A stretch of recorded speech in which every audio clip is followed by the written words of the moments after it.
Morning, everyone. It's an awesome Saturday morning. The traffic is less busy on the street today.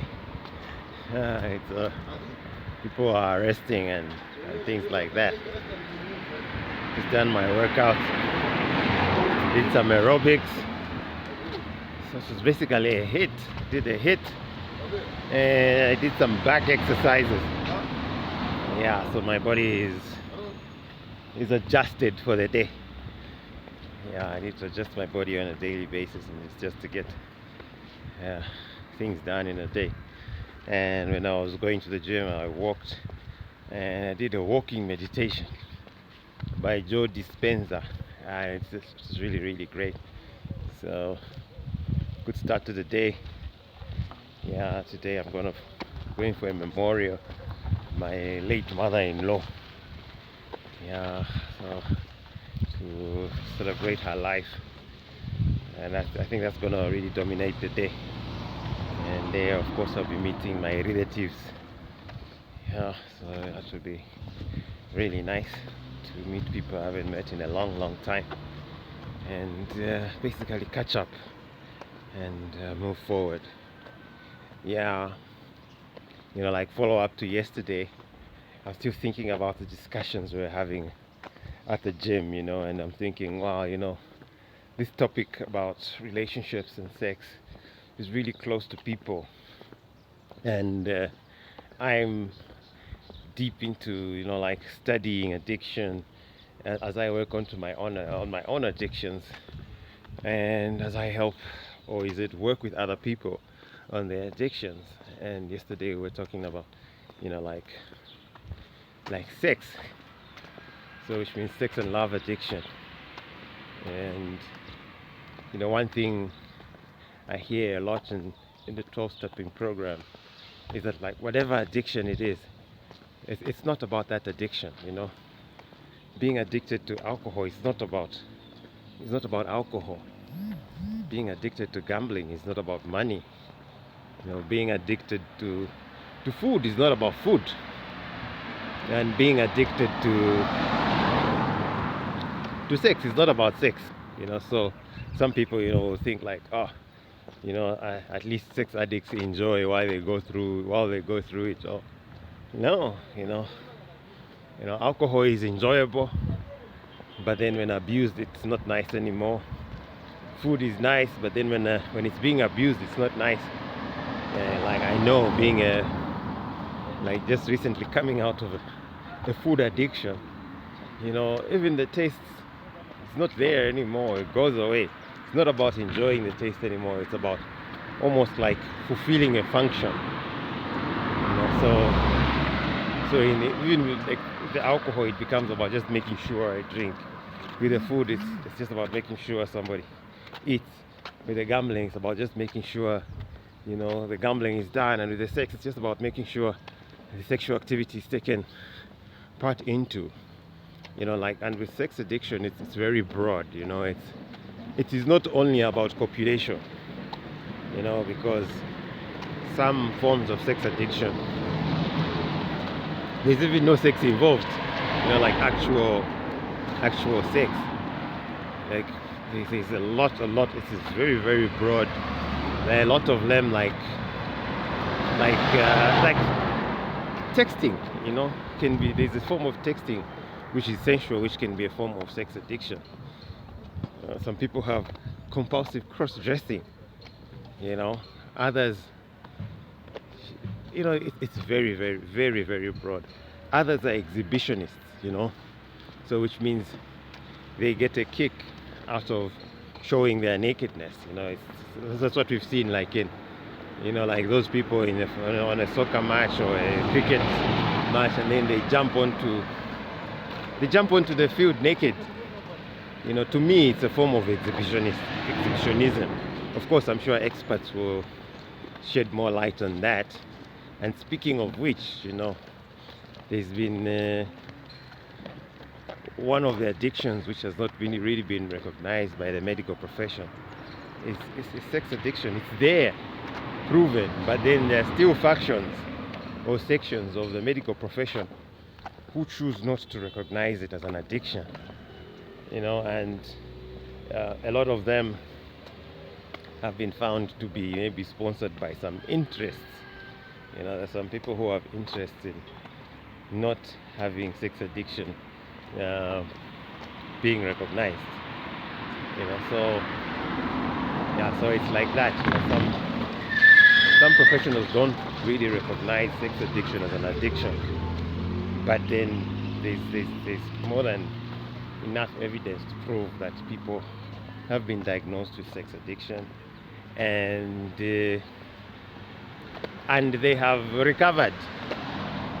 And just like any other addiction,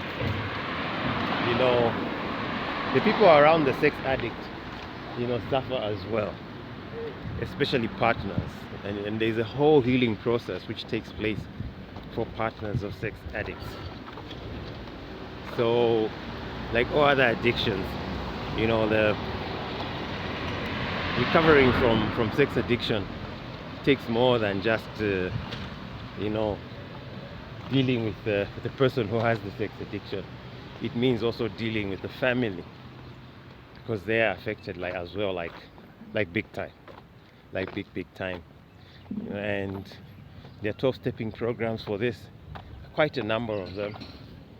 I know there's Sex Addicts Anonymous, there's Sexaholic Anonymous, there's Sex and Love Addicts Anonymous.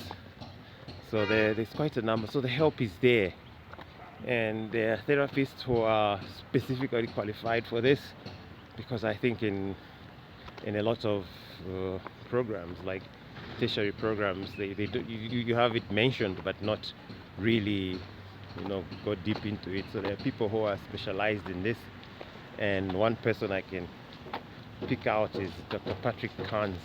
I think he's like one of the early professional people to recognize like sex addiction.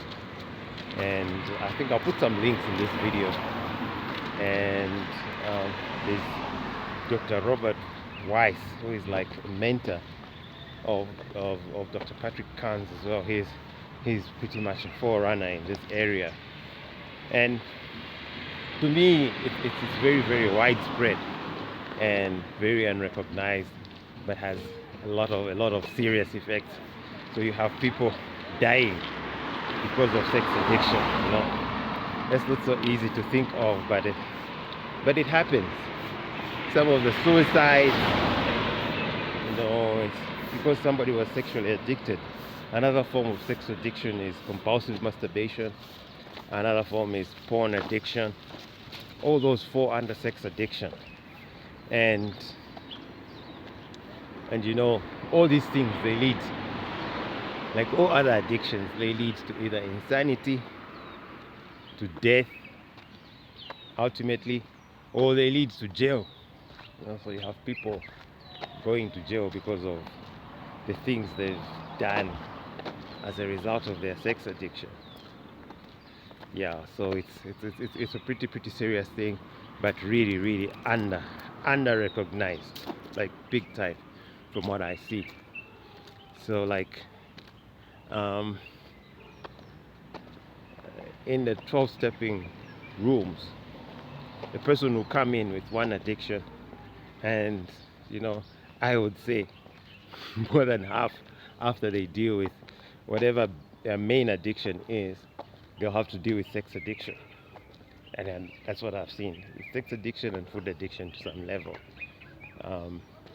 One of the videos I watched of Dr. Patrick Weiss, he was saying, some people, when they'll stop, then without a program, without a structured program, then they end up going into these addictions and are not so recognized. But some people have the sex addiction as their main addiction, but you find that they go into some other smaller addictions to them, which are smaller. Maybe they'll go into some drug addiction or some alcoholism, or maybe some food addiction. So to me there's always a mix.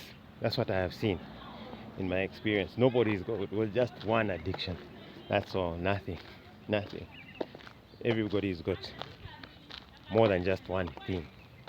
So it's a mix. So it's about running this this